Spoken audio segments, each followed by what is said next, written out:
All right, welcome everyone to today's webinar. Our topic today is wrapping up our Measuring the Next Normal webinar series. And this series is all about looking at metrics to help us get through these really unprecedented, pick your adjective times. And this particular installment, which is our last installment in the series, we're going to be looking at metrics that go kind of beyond the standard metrics that nonprofits are traditionally tracking. So sometimes, the devil is in the details, and so we want to look at some of that in this webinar. Moving on to the next slide. Before I get started, I've got just a few housekeeping items. The first is that we will be utilizing Zoom's Q&A feature for questions and for any logistical issues you might encounter. We'll also be recording today's session, so if you have to drop off early or have a connection issue with your internet, or you have a colleague who wanted to tune in but couldn't make it work for their schedule, we'll be sending that out to everyone who registered tomorrow. And usually we also will get it up on the website within a few days, so you can also look there if for some reason you missed that recording link in your inbox. And now I'd love to introduce you to today's speakers. The voice you are hearing is that of Leah Davenport, and that's my photo over on the left. And I serve as our Senior Marketing Manager here at Pursuant, overseeing all things thought leadership. So if you have a topic in mind that you would be interested in seeing us cover in the future, you can reach me at leah.davenport@pursuant.com or at the LinkedIn link that you see there below. We'd love to connect with you. In addition, I've also am excited to introduce you to today's expert, Sucharita Otta, our VP of Analytics. And Suchi, why don't you introduce yourself? Sure. Hi, everyone. I hope everyone is doing fine, especially in these strange times. Really happy to be here today. I lead the analytics portfolio here at Pursuant and have been here for the last 4 years. I work with all our clients on everything related to data. Now, prior to Pursuant, I was with the American Cancer Society for 8 years in different analytics roles. Again, prior to leaving ACS, I was actually leading their marketing analytics portfolio. Really happy to be here and talk about metrics. Awesome. Glad to have you, Suchi. All right. Thank you. Yeah. So before we dive into the meat of our presentation today, I've got a few little promo slides. Hope you don't mind. The first is we've been hard at work putting out some thought leadership and best practices around metrics. And so that's connected to today's topic. So if you would like to kind of dive deeper in some of this content, we have a resource for you. And that's the Complete Guide to Fundraising Metrics. We released volume 1 last month and we released volume 2 this month. Those are both available at pursuant.com, and you can just look for our resources and that'll be right there. And you can also, if you see some metrics or things today that look interesting to you, we've got some data visualizations and things like that. You can learn more about our Pursuant Giving DNA platform and get a free trial at givingdna.pursuant.com. And in addition, we will be putting together our annual Giving Outlook, and that takes Giving USA, the Fundraising Effectiveness Project quarterly reports, and the Blackbaud Donor Centrics Index, and we sort of roll it together into a kind of annual analysis of all of the industry trends and metrics and all those kinds of numbers that data-driven fundraisers like you like to see. So you should look for that to be releasing sometime in August, and we'll also be doing a webinar around that. And then in addition, we also have a solution that we've architected specifically for these, again, pick your adjective, kind of crazy times. And we know that at these times, the fundraising strategies and plans that you put together at the beginning of the year, January, February, probably are looking a little bit different and you have some questions. And so we've got resources available to you. And the main one is called the Fundraising Strategy Assessment. And this is an action plan to kind of help you inform your calendar year-end strategies. And you also get access to some of these metrics tools that we'll be kind of exploring, that we've been exploring, and you might get some highlights of in subsequent webinars. And it will also help you forecast in some ways the potential impact across the giving spectrum at your organization, kind of using some sort of basic scenario planning. We have some great clients, great organizations that have utilized this. And so if you're interested to learn more, you can visit pursuant.com/FSA. Okay, commercials out of the way. Suchi, let's go on to the next slide. So what have we shared so far through this metric series? Suchi, why don't you kind of give us a quick recap of those first 2 webinars? Of course, and that's a great way to start the series in terms of this particular series, because we are going to talk about some advanced concepts today. But like Priya said, before we get started, let's do a quick review of what was covered in the first 2 installments of the series. In our first webinar, my colleague Matthew Mielcarrick from Pursuant introduced a framework to help determine where you and your organization are on the path to recovery during this pandemic. And we provided you with a report card to guide you in charting your organization's baseline metrics prior to and during COVID. The metrics were around overall fundraising, like revenue, donor counts, donor retention, migration within channels like online and offline share, and programs like events, major gifts, and all those portfolios, and donor movement, which focused on upgrades and downgrades and donor maintenance. In our second webinar, we had a guest speaker, Angelique Chow from Feeding America, where she shared how Feeding America is evolving its reporting during this time. They have seen a huge spike in their performance. Like, in fact, she reported that their online revenue was up by 10 times from last year, and the donor base is actually getting bigger and broader. So the standard reporting that they had doesn't work at this time, because most of their current giving, like almost 50% of their current giving, has been restricted to COVID, and their prior dashboards was all focused on unrestricted. Thus, they evolved their measurement dashboard as well as the frequency of the reports. In that webinar, Angelique also gave a glimpse into their budgeting process for FY21 and how they have a few scenarios which is based on different likelihood of renewing the COVID-specific donors to FY21. Now, her approach is similar to what we typically use for our clients as we go into the budgeting cycle for next year. We do add in some indirect metrics to make sure that we have a clear understanding of both fundraising and non-fundraising strategies. So, like you see, the previous 2 webinars spent time talking about direct fundraising metrics. In this webinar, we are actually going to talk about the non-fundraising metrics that are important to understand what drives giving initially as well as into the future. We'll talk about the metrics that are of importance prior to conversion. We are also going to look at a few examples on how to measure the impact and value of the non-fundraising tactics.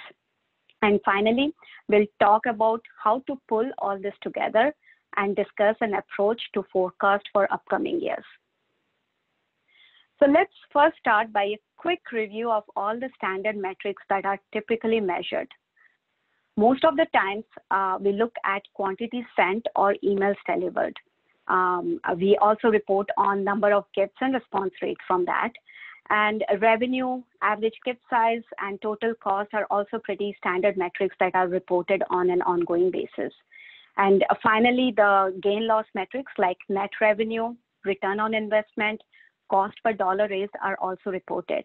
Now, these are all important metrics to report and keep a tab on, but it is always advisable to compare this alongside your industry benchmark to drive better decision making. Now, these are the metrics that are typically used to plan for budget across most of the organizations for future years. However, we all know that giving makes us human, and these traditional metrics will show you how your program is running, but it won't help you understand why. Now, donors are not response rates and average gifts. They have reasons for engaging with your organization. Now, indirect metrics can help you understand more of that particular picture. So you can't measure everything. So the first thing you need to do is focus. After revenue driving metrics that we just reviewed in the last two webinars as well, these are the main categories organizations typically focus on. At the top is awareness, which helps to understand how are people driven to your organization. It gives an indication of, do people know your cause and are they resonating with your mission? Then the next level is engagement. Once people receive any communication, or let's say they know about your organization, how are they engaging with your cause? At some point after that initial engagement is where people are driven to convert for the very first time by either providing their contact or making a donation, or let's say signing up to be a volunteer, or even registering to participate in an event for the first time. Now, once you have gotten the people through your door or acquired them, it is all about retaining this base in an effort to build long-term loyalty and affinity towards your mission. So let's start with measuring awareness first. So the direct metrics here are unaided awareness and aided awareness that are typically measured through a survey. Unaided awareness is a measure that indicates how many people express knowledge of your organization without prompting. So for example, the question would be, what charitable organizations are you familiar with? This is typically a free-form field where people can actually enter their responses. Aided awareness, on the other hand, is how many people express knowledge when they are prompted with something related or tied to your organization. Now, the question in this case is typically, which of the following organizations have you heard of? And there is a list of values that the user is given to select from. Like I mentioned earlier, these two metrics are usually measured using survey and can be measured in the same survey. Just make sure that your unaided awareness questions are before your aided awareness questions. However, we also know that not all organizations have the resources or capacity to run an ongoing brand measurement study. So whether you run the survey or not, I recommend that you should still monitor these indirect metrics to measure your organization's awareness. So website traffic and how effective your website is in attracting people to come back is a great measure of awareness. Similarly, I think changes in the number of social media fans or followers, as well as your social media reach or engagement like mentions, shares, etc., are good indicators of awareness. Some organizations actually measure their social media buzz as well as social media sentiment, but those are all, again, metrics that are reported through third-party tools. Now, if you have a call center, inbound call volume trends is also a key metric. What works best for me is to plot these metrics as a line chart over time and overlay, that is, highlight the key touch points across different channels on this chart. This helps to see how effective certain tactics are in boosting awareness, which can then be used for future planning. So let's move on to the next phase, which is engagement. Now, the common measures here are usually open rates for emails and click-through rates for emails or other digital media efforts are good indicators of engagement. Unsubscribe rates from emails as well as your website is also a good indicator of engagement. And it is helpful to always keep a track of all these metrics on a regular basis so you can have a comparison for your organization. I do always recommend that not only should you compare it to your own organization's average from the last few years, but also compare it along your sector benchmark so that you can optimize your efforts on a regular basis. So let's talk about how do you act on this engagement metrics? I think a good way is to focus on testing to boost your engagement metrics, like subject line tests and the sender name tests are typically used to assess which subject line or sender name helps to boost open rates. Similarly, placement of the call to action on the email body or different social media posts are used to test which message or post is actually resulting in better click-through rates. So now let's talk about some of the indirect metrics that actually help with measuring engagement. Now, there are a lot of indirect metrics. What I find useful are the bounce rates, the average pages per session, average session duration, social shares, engagements like comments and likes and those kind of metrics to be really strong indicators of engagement of your organization. These are a lot of this can be measured using a web analytics tool like Google Analytics. Now let's use an example of how you would interpret some of these metrics, like the way they are showing up. So, for example, if the average pages per session goes up and bounce rate is going down, that is a good indication of engagement on your website. So see which pages have this behavior and optimize your site design around those pages. On the other hand, let's use another example. So if the bounce rate is high, but the duration on the website is also high, this could indicate that it is taking longer for people to find the information and thus bouncing from your web page. So definitely do something to fix that. Yeah, I've got a quick question around some of these. So when it comes to some of these indirect metrics, you shared a few pointers for helping people to optimize some of these things. We talked about bounce rate, pages per session, but what about this last bullet? So like social shares, comments, likes, what are some ways that you can optimize your website or your content to make it really shareable, engaging, getting lots of comments on it? I think a lot of times, and we're definitely guilty of this as well as marketers, of just kind of blasting people with a lot of information, but not being so great at listening. So what are some other ways people can maybe increase those indirect engagement metrics? Yeah, that's a great question, Leah. And I think, as I mentioned, one of the ways would be to have ongoing testing around these different messages, see what works well. What is also going on in the marketplace is a good indicator of something that could be resonating at that point in time. So definitely make sure that you are paying attention to that. And also report on these metrics on a regular basis. The regular basis can be weekly, actually. You have your different sets of ads across your different audience groups on your social media platforms. So try to make sure that you are monitoring all this reach, impressions, cost per 1,000 impressions, your CPM, your click-through rate on weekly basis, if not daily, and then make your optimizations based on which particular ad is resonating with which particular audience. So that's one of the ways for ongoing optimization around this, around the engagement rates.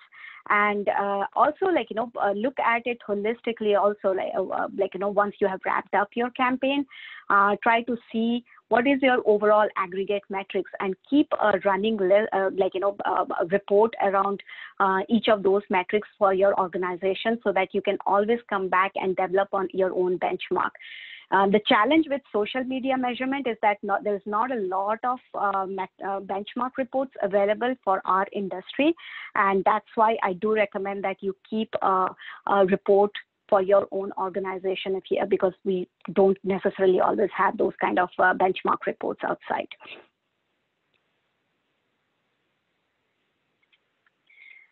Okay. So let's talk about the next level after engagement, which is when we are trying to convert people for the first time, which is acquisition. Either as a new donor or a new name, or maybe they are registering for an event for the first time.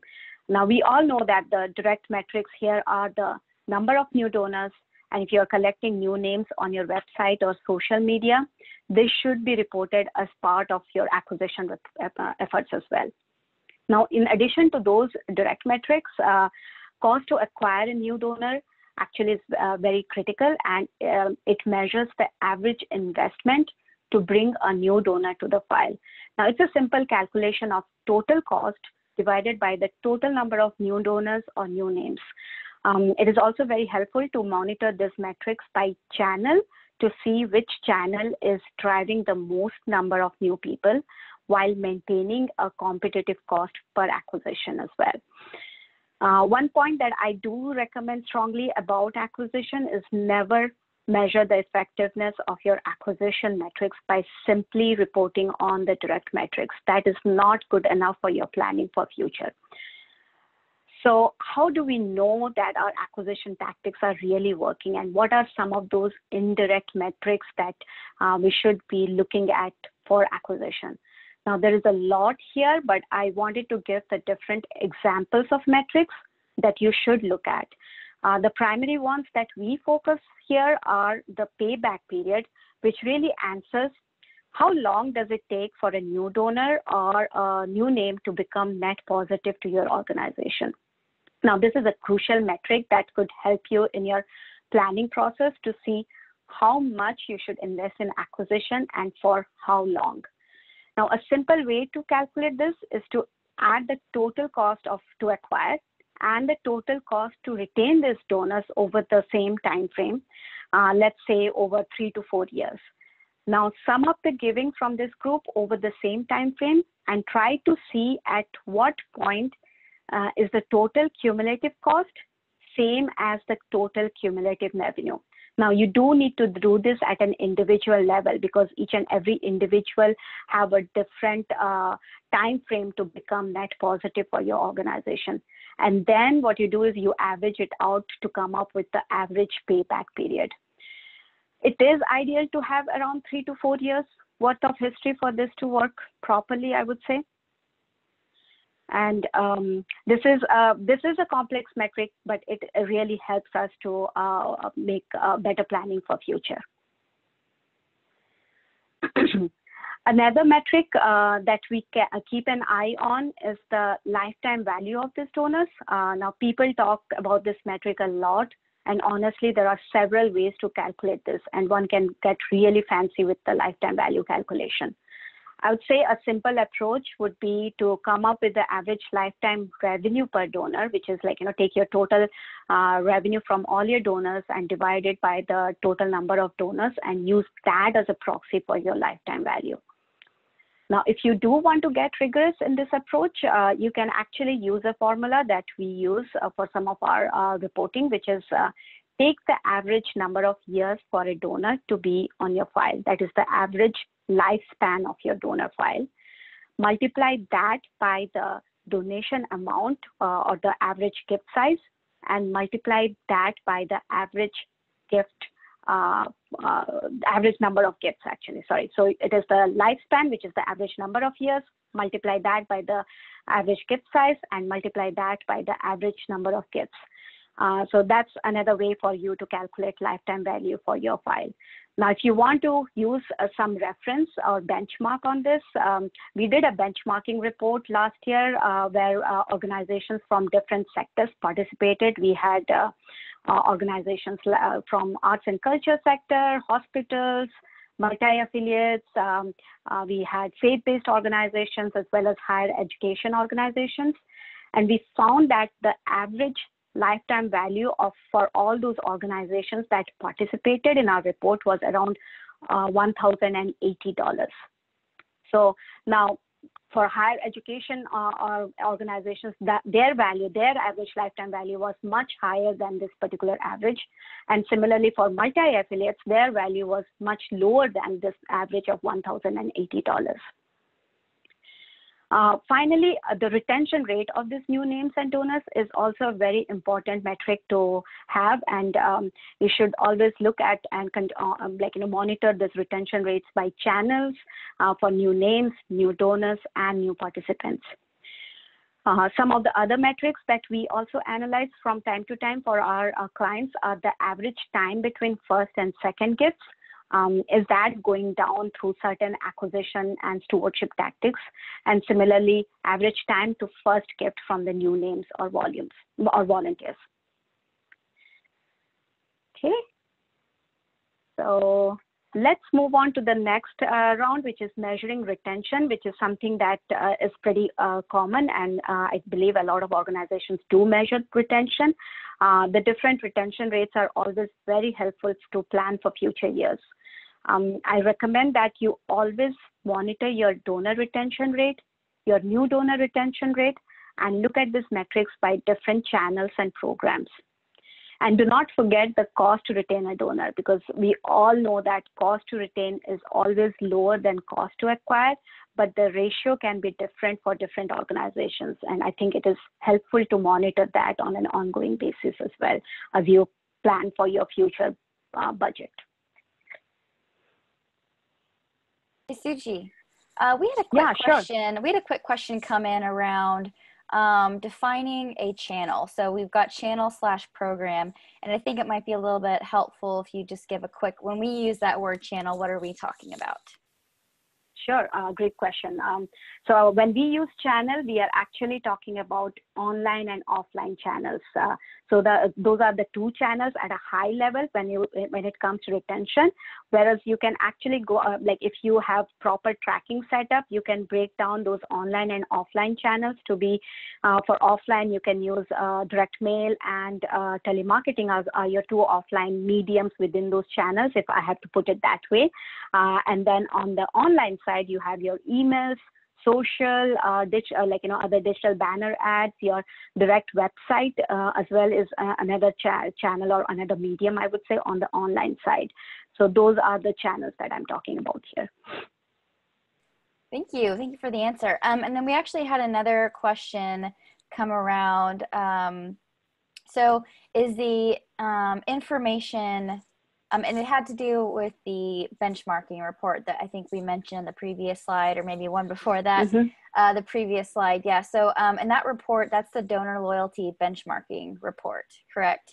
Yes. Yes. Yes, and we put that out last year. And so this question is around, is the average, oh yeah, and so and they were asking, do we have all of those different industries broken down by, so like you said, higher ed had a higher average lifetime value, and then compared to multi-affiliate health. And that's all those different specifics are broken out in the benchmarking report, correct? Yes, they are all broken out in the benchmarking report. Yep. Wonderful. Thank you for clearing that up. Of course, yep. I think while we are on this actually slide, the one thing which is for the payback period, because it is a complex calculation that I just described. I think there is also some benchmarks around that. It's not published in any sort of reports, but when we have done the analysis around payback period for our clients, what we have seen is that the payback period for direct mail acquisition, which is obviously an expensive channel to do cold list acquisitions, is somewhere between 1.5 years to 3 years. But it also totally depends on the type of organization, what the acquisition budget is, and where the organization stands in its awareness and the maturity of their acquisition program. So that's also something that would be helpful if you were to compare the payback period of your acquisition efforts versus what we are seeing across our clients. Yeah, and then that's really helpful. And then one more question before we move on, and it has to do, and it's around that lifetime value of acquired donors metric. And so typically whenever we say the lifetime value, we're talking about someone who was acquired 3 years ago. They've given every year. And so we want to calculate what's the total value of that donor who stayed on the file for 3+ years. And so this question is related to, what if it seems too late to evaluate decision making if you have to wait 3 years to bring them in? Yeah. So how would you approach that kind of a question? No, that's a great question actually. Like, and it is tough, right? Like, you cannot really make a hard decision on your acquisition investment just by saying, oh, we are only getting 1% response rate on our program, or $20 donors to our program, and that's not good enough. So yes, 3 to 4 years is typically recommended, because that's the typical span of donor on different organizations' file. They obviously, some of them stay on longer as well, but it really helps to show or helps them not just to come in, but also start building that loyalty with your mission, and then branch out to other offerings. But if you do not, if we cannot wait for 3 to 4 years, I would suggest that you use your revenue per donor metric for that particular group of people, and compare it with your other revenue per donor for your other donors. Now, do note that the revenue per donor for a newly acquired donor is really going to be lower than your standard, other donors in the file. So you can also go back to your file and say that, if you isolate, because each year you would be getting certain number of new donors. So if you isolate, even without the acquisition tactics, if you isolate your new donors from year to year and then look at their revenue per donor, that would be a good benchmark for you to reference and use that to compare your acquisition investment and acquisition performance. I hope that helps. Yes. And if there's any other questions around that, please feel free to keep chatting them in.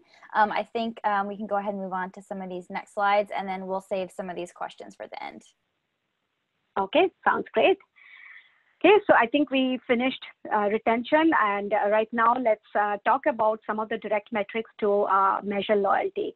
So measure the trend in your key multi-year donors. Now, these donors are your core donors. That is, they have given to your organization 2 years in a row and are your most loyal donors. So it is going to be, it is ideally easier for you to retain these donors, but definitely keep a trend and a track on this particular group size and volume. Now, decline in their numbers is typically a direct indication of your retention tactics not working effectively. So it's very important to use that or keep an eye on that. In addition to the key multi-year donors, you should also monitor the gift frequency and the donor movements to measure loyalty, like upgrades and downgrades. And this is something that we did cover in our first webinar as well. So now that we have discussed the direct metrics to measure retention and loyalty, there is another question that is typically asked. How do we really measure the impact of our retention or stewardship strategies? So I'm going to introduce an advanced technique here. So there are these are not this stewardship or retention strategies. These are not your direct ask strategies. So using the direct revenue metrics can be misleading, even if you see donations come in directly for this particular tactics. So to measure it well, there is some work needed upfront to set it up properly. So here is my recommendation on how to approach and measure this. Now, it is important to identify 2 groups for this. I would like to see a pure test and a pure control group that is set up at the beginning, or if you do not have the budget to set that up, then try to identify a group that received the messages and another group that didn't receive the messages before you start your analysis. So now this other group could be from a different time period, like before you even started your stewardship series. Just need to make sure that they are the same type of audience. For example, you cannot really have more key multi-year donors in one group and more new donors in another group. So you do need to make sure that the 2 groups are similar, even if they are from a different time frame altogether. Now, it is best to run the stewardship tactics for a year before measuring, because the measures of success are more long-term metrics. Once you have set your 2 groups, here are the questions that we are trying to answer, and these are the metrics that we use. The questions are your stewardship strategies resulting in a high retention rate for one group versus the other? Similarly, are your stewardship strategies actually helping to drive higher average gift size across, for one group versus the other? Now, are your stewardship strategies reducing the time between subsequent involvements? for the group that is exposed to stewardship versus the group that is not exposed to stewardship. And finally, are your stewardship strategies helping to get people involved in different ways in your organization? So I think these are the 4 basic questions that you should try to answer before you say that or make a decision on whether your stewardship strategies are working or not working. So now that we have looked at the metrics needed to measure the different stages of our measurement funnel, let's talk about some of the advanced ways to measure the value of your program's tactics or channels. So I'm going to introduce another concept here. This is one quick and easy way to show the impact of certain non-fundraising tactics, but you can use it with fundraising as well. So we call this the cross-involvement analysis. And what we usually keep this simple and limit it to 2 types of involvements to understand the impact of people getting involved in multiple ways. So what we are trying to do with this particular analysis is really answering this primary questions, which is how many people are engaged in one or the other program, and how is the overall giving behavior of the people that are involved in both different from those that are involved in only one program? Are there other attributes that differentiates them? And by the way, I'm saying like program, it can be a channel or a tactic or like, just your giving pyramid, like different levels of your giving programs. Now, this is how we share the story is with this nice visual to tell our story, and the details of the attributes for each group are underneath this visual. So this visual clearly shows that there is only 2% overlap between program 1 and program 2. But when people do get involved in both, their revenue per donor is twice as high as when they are actually involved in only one program, as you can see in this particular metric. Thus helping you to identify an opportunity in your base and to try to identify those people who are more likely to be engaged in both the programs, so that you can consider some outreach strategies and ultimately boost your overall lifetime value of your donor base. Now, you can run this across all the types of involvements or segments that you want to analyze. Now, here is an example of a report that can be used to expand the 2-point win that we just reviewed by showing the overlap between multiple numbers of segment groups. Now, this is a very effective way that tells to identify opportunities that work well together to increase the lifetime value of your donors. Let's use an example here from this sheet. Like in this example, the segment 3's overall average revenue per donor is $61. But when they are also in segment 4, look at this, the value actually goes up by 10 times. And this is not a small group that we are talking about when you have your counts and your revenue per donor over, laid out in this format. We are talking about, you can easily see that this is not a small group. It's around 425,000, roughly that many people from this 20 million group here. So this type of information is always very helpful for your budgeting, as you can try to push more of these tactics that help to boost your lifetime value and not look at an individual type of tactic in its own silo. Aside from this cross-involvement analysis, let's talk about some of the attribution models that we can use and that are used heavily on the digital side, but we do use it on the non-digital side and combine that. So, as we have seen, all of our measurement so far around revenue and those direct metrics are really based on that last touch measurement. That is, the credit actually goes to the tactic or the channel that resulted in that final conversion.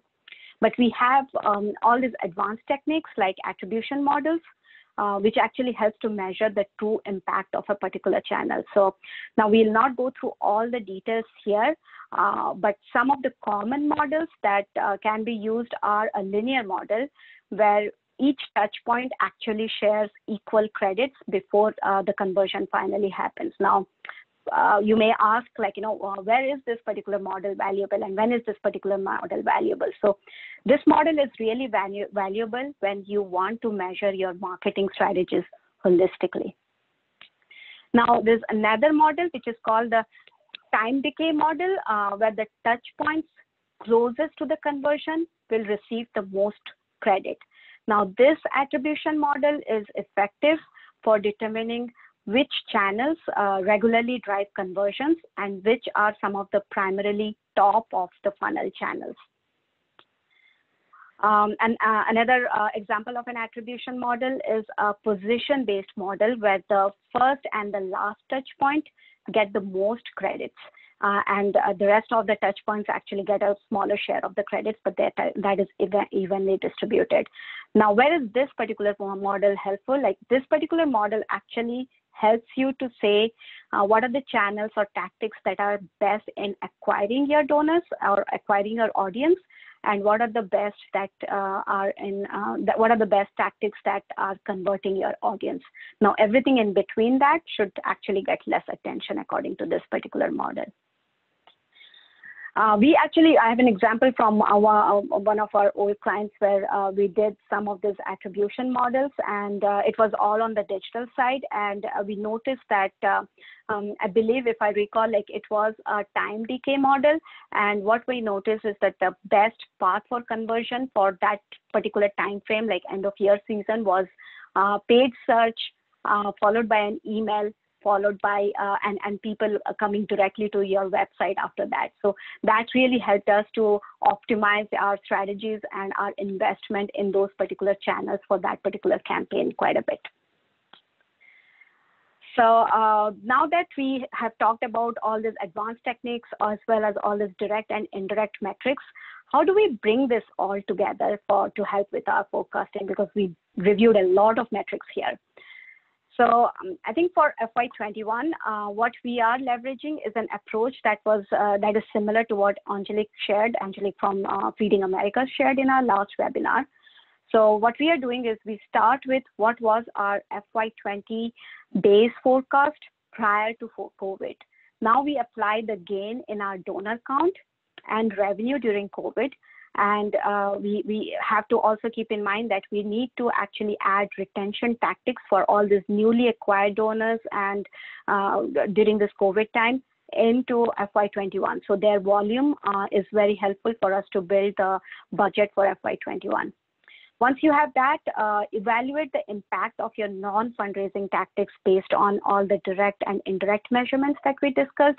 You can either build some attribution models or do some cross-involvement analysis that will help show you where you should put more dollars because that is actually giving you a long-term return at some point in time. So definitely look at those, leverage those techniques, and tweak your investment options to draft an optimal communication mix. Now, finally, you should prepare your optimal communication mix, which should ideally be a balance of fundraising as well as non-fundraising tactics. Now, the key here is to make sure that you are driving towards your revenue goals, but also driving towards your long-term donor file goal, donor file health as well. So let me show you an example from one of our clients here. So here's an example. We did some analysis and tweaked the assumptions for future years in terms of how we would invest and not invest in certain tactics. And this is an example where we help them to show the long-term impact of certain investment strategies. And the investment strategies were more around cold list acquisition and stewardship strategies. And we also showed them a scenario where there is no investment strategy.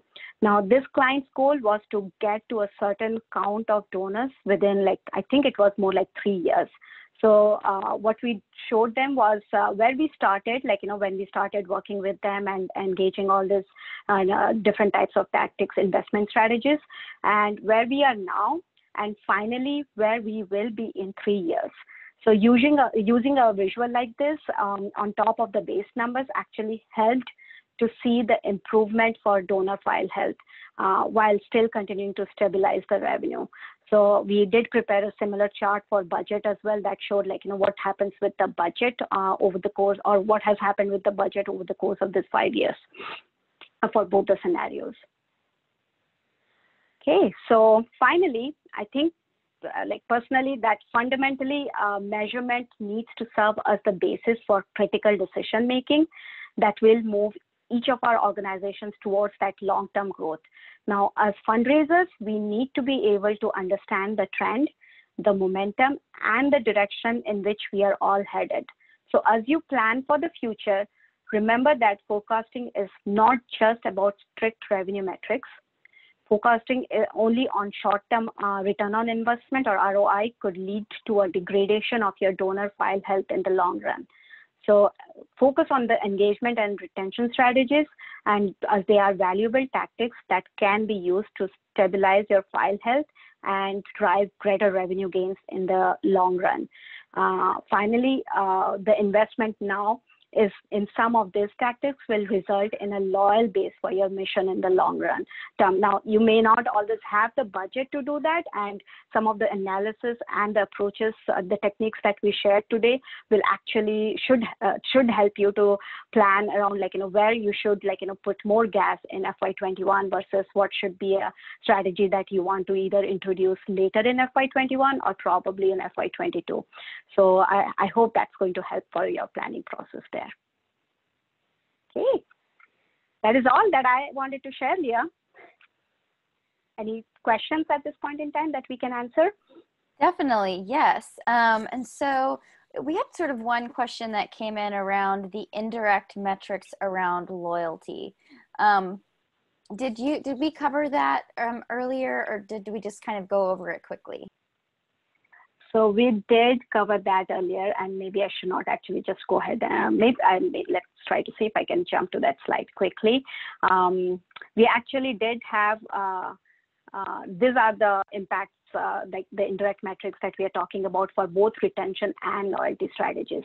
And what we shared was that we need to have two different types of groups that we can compare, like one group that receives the messages and the other group that does not receive the message. And then compare all these metrics there, like, retention rates, average kit size, time between involvements, as well as migration patterns across your programs, channels, and those kind of things. Wonderful. Yes, I think it was with retention and loyalty being combined on one slide. We maybe thought that we'd skipped over, but we definitely did cover it. Yep. Another question that came in had to do with the payback period. I think this was back on the cost of some of the acquisition slides. So when this question is, when you refer to payback period, I'm assuming that you are calculating cost by taking the number of donors acquired and dividing the total acquisition cost by that number. Is that correct? So what we are doing is we are actually calculating it for each and every individual. So you'll have to actually write a program in order to do that, or you can probably use some features of Excel to do that, but it is a scripted way of calculating. What we are doing is we are taking the total cost to acquire a donor as well as to retain that donor, because you're not just leaving that donor after acquisition, right? You are sending them the renewal and could be sending them some stewardship, mailings or emails after that.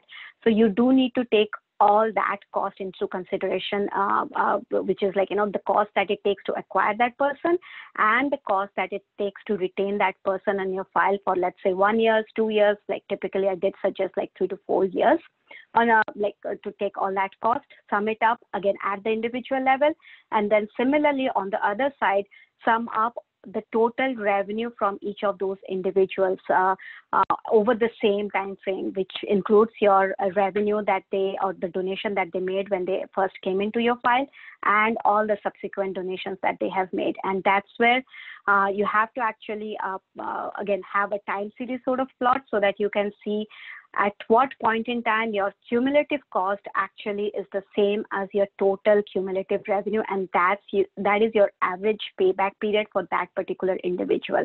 Now sum all these payback periods across individuals for on your file, and then take an average to get your overall payback period. I hope that helps. Yes. And I'm happy to, if there is a follow-up question, I'm happy to email the calculation there. Yes. And so if there are some additional follow-up questions that you all have related to some of these, Suchi will be getting all of your questions sent to her so she can follow up with each of you individually if you have some more of these kind of highly detailed formulas and things like that I think were some of these questions might be around. And then another question, so I'm skimming through them quickly. So let's see. All right, we've got a question around A/B testing emails, and we've got a question around how do you decide when to drop a past donor from your files. So which one of those sounds, do you want to answer first, Suchi? So the first one was, what's the best way to A/B test emails going out? And the second one is around when do you decide to drop a past donor from your file? Sure. I think the first one, let's talk about the A/B test for, like, how do you set it up? Is that the question, Leah? Like, how do you set up the A/B test for email? Yeah, so it's what's the question is, what's the best way to A/B test emails going out? So I'm not quite sure if this person wants to know more about like just the physical like logistics of how you A/B test, or more around just the overall strategy around A/B testing. So maybe just pick one of those and go with it. And if we pick the wrong one, then we can follow up with them via email. Sure. Yeah, that sounds good. Like, and as an analyst, from my analytical mindset, I would actually probably focus more on how to set it up and then how to analyze the results for an A/B test. So I think an important factor there is your sample size. Make sure you are selecting a sample size that is going to give you a significant reading after your test actually has gone through. So again, I'm going to use an example. Let's say you are doing a subject line test wherein you are trying to measure open rates on your file. So there are some online web pages that help you to identify what is your ideal sample size that you should actually use in order to first of all get a significant read, which should be based on your overall file size, how much you have. Let's say you have 10,000 names on your file, and let's say you want to do a 20% test out of those 10,000, so 2,000 people. So you divide that particular group of people equally between your A and B group, so 1,000 in each group. And then let's assume that you have a response rate of around 2.5% open rate of around, let's say 10% in the past. So you use that for one of the groups and then determine what should your ideal open rate be, which would give you a significant rate eventually at the end of the test. So that's how I would go to set that up, as well as to analyze the results at the end of the program.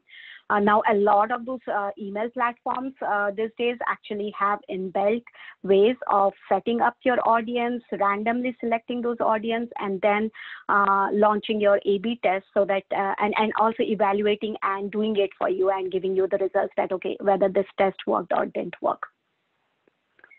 So, yep. And what was the second question, Leah?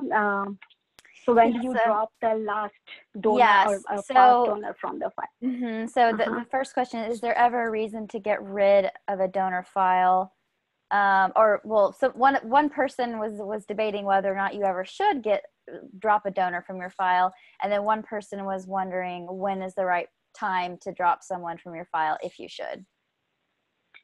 Yeah, that's a very interesting question, and obviously it has answers. Depending on the tactics, it can have a different answer. What we do typically do is again, based on some of the analysis on the direct mail side, if let's say a donor has been lapsed for 3 years, we try to see whether sending them a premium package or more expensive package that we typically do for acquisition, sending them that kind of a package will actually help bring them back. Sometimes, if they have been inactive for 5 years, it actually, it's very rare that we will be able to get them back, but it all depends on the volume of your file. Like if your volume of your file is shrinking quite a bit, then I would still go back beyond those 5 years and still reach out to those deeply lapsed people, as long as obviously they are not deceased, and make sure that I have tactics to re-engage them, because no matter what, they will still have a better response rate than really doing cold list acquisition. So again, there is a balance there. It's a tough one to answer, with a direct response there. Now, on the email side, if you, let's say, have a significant volume and you are trying to optimize your overall volume of email sends, I would say that look at those people or those email addresses that have had some kind of engagement on your file. So in the last like 12 to 24 months, and the engagement is defined by either they have opened the email or they have clicked through your email, and leverage that particular population to send out messages so that if in case there is a budgetary issue. Otherwise, like, you should probably, like, send emails to your entire file, but always consider, like, how it impacts your deliverability rates and your spam counts as well. So that would be one of the ways I would actually go ahead and use that or limit my audience. Mm-hmm. And also something you can also do before you involuntarily drop someone from your file is that's always a great way to consider possibly a re-engagement campaign. And Suchi, feel free to shoot this down. This is totally off the mark, but sometimes people have not engaged with you for a while because either they don't check that email anymore. It could be that email address just isn't a good email address anymore. But sometimes you can actually do some interesting re-engagement with those inactive names on your file, and can actually and ask them perhaps if like the content that they're receiving from you isn't valuable, or I don't know, there are some different opportunities with those people. Suchi, would you agree or have anything to add to that? No, yeah, that's greatly. That's a great one to, like, start continuing to re-engage those inactive folks on your file. So definitely a great one. Yeah, good one. So here's a great question. So is there a benchmark that illustrates donors who are involved in various activities? So for example, does giving increase substantially with 2 involvements or engagements? Or is there kind of a sweet spot of how many touch points with someone it takes before they convert?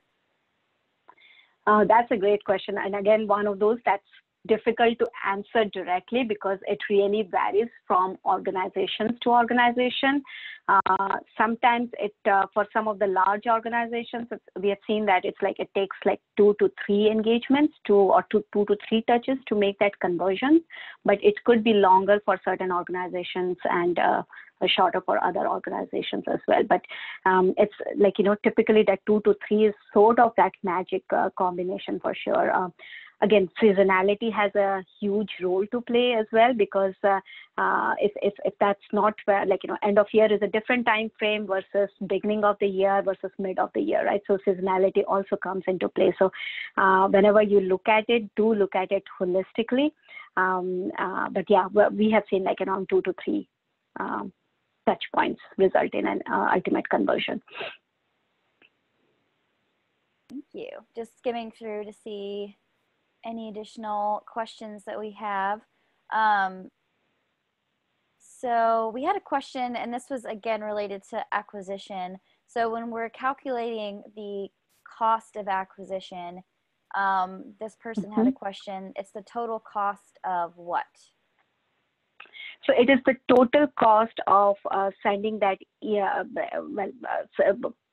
posting that social media ad on your, like if you're talking about digital, then posting that social media ad or running that display banner campaign. So there is a media buy that you have to actually invest in order to do that. So that is the total cost. Now, when it comes to direct mail, it is the total cost of printing and postage, and also the cost, like you can also add in your creative and your project management time as well into that to see what it actually takes, overall what it takes to acquire a donor to your file. I would just keep it simple and focus on that print and postage cost, because those are more that if you mail out 100 pieces, then this is how much it's going to cost, and this to print them and to post for postal services. So I would limit it to that particular group of costs there. So it's essentially, it's sort of an ROI question. What's the total amount of resources that you invested in reaching that donor with your message? Yeah. I think we've got time just for one more question, and then we do have to wrap up. Thank you, everyone who attended today. Suchi, if you've got 30 seconds, this question is, what do you suggest when you don't have a large sample size that can't be increased? So if they've got sort of a limited amount of data, what's kind of the best way to, apply some of these principles to maybe a more limited data set? So when you have a limited data set, but I would still encourage you to have some of these metrics and calculate that. And I'm not sure if that question was tied to really setting up an A/B test or just overall this metrics and evaluating that. I'd still consider try to with limited data set also still have some of those metrics reported and use that and reference that and compare your data set with a smaller organization's benchmark. Those are sometimes good indicators of how it is how effective it is working and how effective it is not. So definitely use that as well. Suchi, would you flip us down to, I think we had one more slide about the fundraising strategy assessment. Yes, we did have. Sorry, I have to just. Sure. I don't know of an easy way to actually get past all the slides. No worries. Yeah, without just totally exiting out of the presentation. There we go. All right. Yeah. So once again, if you happen to join after we shared this little information with you, I wanted to send it your way one more time. If you've got any specific questions around how Pursuant can help you with your particular fundraising program to make, we know a lot of you are facing shifts in your strategy in this time. So we'd love to chat with you. If you've got questions, you can visit pursuant.com/FSA. That stands for Fundraising Strategy Assessment. We'd love to talk with you. And we're totally out of time for today. We're 2 minutes over. Thank you everybody who joined us today. Thank you for your really great questions. We'll be sending out the recording of this tomorrow. So look for that in your inbox, and we'll also be getting up on the website within the next few days. So you can also check back there if you happen to miss it. Suchi, thank you so much for joining us today as our expert. Thank you. Thank you. And yeah, feel free to reach out if there are other questions. I'm happy to answer by email as well. Thank you. Goodbye, everybody. Have a great day.